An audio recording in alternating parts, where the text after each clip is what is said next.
Hey everybody, it's Matt again. I'm still here, stranded in Davao on the island of Mindanao in the country of the Philippines. I'm down in the southern Philippines now. And right now we are under a quarantine and a shelter at home order.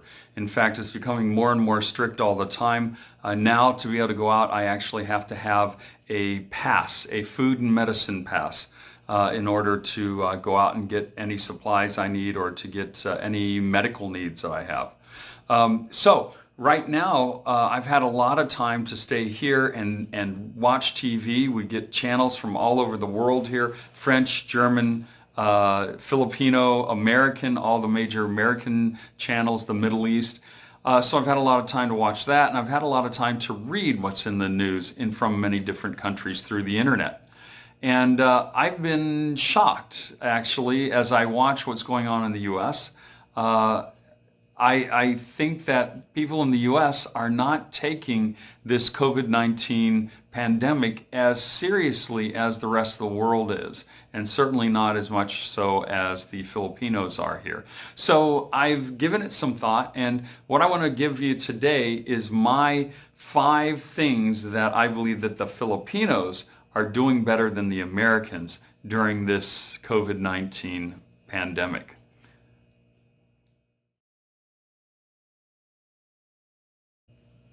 So, number one is I think the Filipinos are observing the stay-at-home rule much better than I see Americans doing that, certainly in the states where they've been ordered to do so.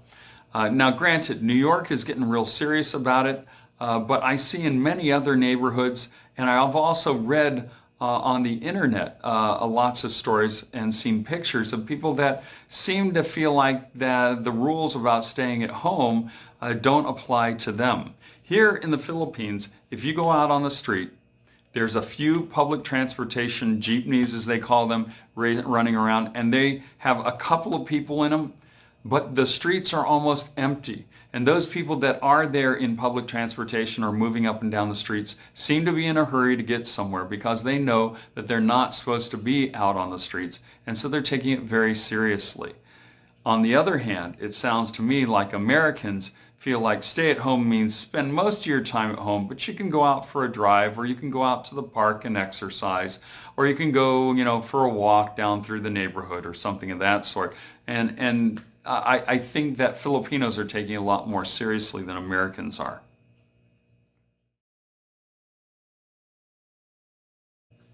Number 2, when I go out on the street here, I see that about 95% of Filipinos are all wearing face masks. And I look at pictures of what's going on in the U.S. and I see a lot of people out without masks on. And granted, I know there's some indecision in Washington as to whether they should order people to have face masks or not. But I tell you, it's a good idea.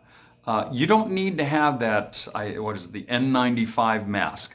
Just something that covers your face. And the reason I say that is you do not want to spread your germs because you don't know whether you have COVID-19 or not.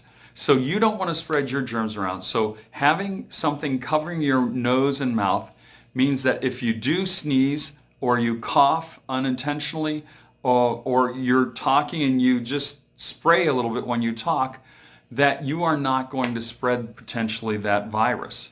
The other thing it does is it saves you, whether you're infected or not. I mean, if you're not infected, it reminds you not to touch your nose or your mouth with your hands while you're outside. You can touch a doorknob, you can touch a railing, you can lean against something and get that COVID-19 virus on your hands and then just unintentionally wipe your nose. Suddenly you've infected yourself. So if you've got that face mask on, it will save you from doing that potentially.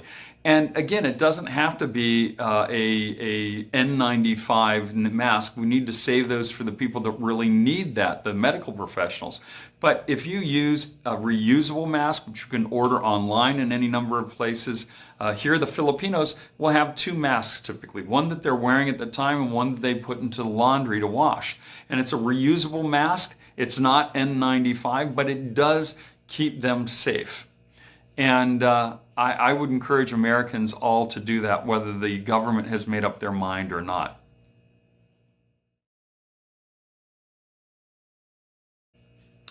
The third thing that I think Filipinos are doing better than Americans is social distancing. When I do see Filipinos out and about, they're getting nowhere near each other. And if you do happen to go into a grocery store or into a pharmacy, the first thing that you have to do, even before you enter the place, is they will have you step into a pan, sort of a box or something they've got there with rags in it soaked in disinfectant. So you disinfect your feet. Then, as you come into the store, someone from the store will spray your hands with disinfectant. Here, what they mostly use is isopropyl alcohol, and you are supposed to disinfect your hands. And then, as you wait in the store in line to go up to check out or to order something, there are strips of tape that they've put on the floor now, 6 feet apart, to make sure that you maintain the proper social distancing. And in many cases, if there's not enough room, if they've got a certain number of people that they're allowing into the store, you have to wait outside at intervals until somebody leaves the store so they can let somebody else in. So they're taking it very, very seriously. And yet I see pictures of Americans out standing there talking face to face with each other. And somehow it's as though there are people in the U.S. that just don't believe that this is as infectious a disease as it is. And right now, from everything I've seen, it sounds like they're talking about the potential for 100,000 people or more dying from COVID-19 just in the U.S. And if that hasn't scared you to be serious about this enough to get into practicing these things, I don't know what will. That's just crazy.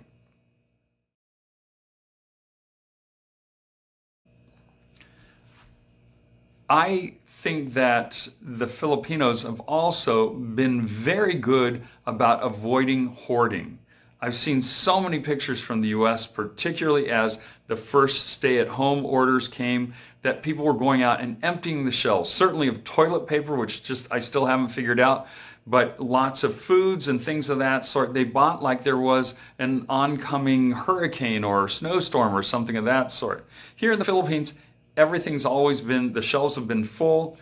Maybe it's that the Filipinos just don't have the extra income to hoard. They just can't buy that much stuff. But it seems to me that they're always more worried about their fellow man, and they only buy what they need for the next 3 or 4 days. And so there's never been shortages here in the Philippines at all. And they are under the same kind of restrictions that you are in America, if not even more serious ones. Last, number 5, is the Filipinos are great about helping each other and being worried about each other, taking care of each other. It is part of their DNA here. These days, you'll see people standing outside somebody's house. I can see it here on the nearby streets, and just yelling in, "Hey, how are you doing? Do you need anything? Are you guys okay? You healthy there?" Yelling over the back fence or something of that sort while maintaining social distancing. But that's part of what the Filipinos do. I've always been amazed. Once I brought some fried chicken, some leftover fried chicken, down to the girl that works at the front desk. And I went to the elevator and went up to my room, realized I'd forgotten something, so I came back down. And by the time I got back down there in about 2 minutes, she was already handing out pieces of chicken to all of her coworkers. She could have kept that for herself, taken it home to her family, but she was helping those people around her who she knew might not have enough. Whenever I give a candy bar to a kid here in the Philippines, it's always amazing. They don't just open it and eat it all of a sudden. They go over and they go to their friends or they go to their siblings and they tear it open and they start giving pieces of it to their friends or their siblings. They share automatically. It's part of their DNA here. And I've always been impressed with that, where we see Americans, and I go back to the last point, hoarding here and not thinking about the other person that needs something. And so I encourage you, if it's sharing, that's a great thing to do, but also just thinking about other people. I always say that in a time like this, try and check in on people who are shut-ins, that are in retirement communities, that that may not be able to get out and so forth. See if there's anything they need that you might be able to drop on their porch for them, or just share your time with them. And you can't imagine how much it would mean to somebody to just have you call and talk and let them tell you about what's going on in their life, and let them hear about what's going on in your life. And spending 15 or 20 minutes on the phone with somebody. Right now, if you're at home, you probably have time to do that. Another fun thing is do selfies of you and the kids if you've got kids, or of yourself, to send to people that you know that you have contact to online or something.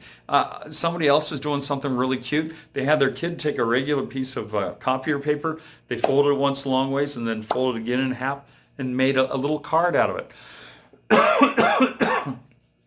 Sorry.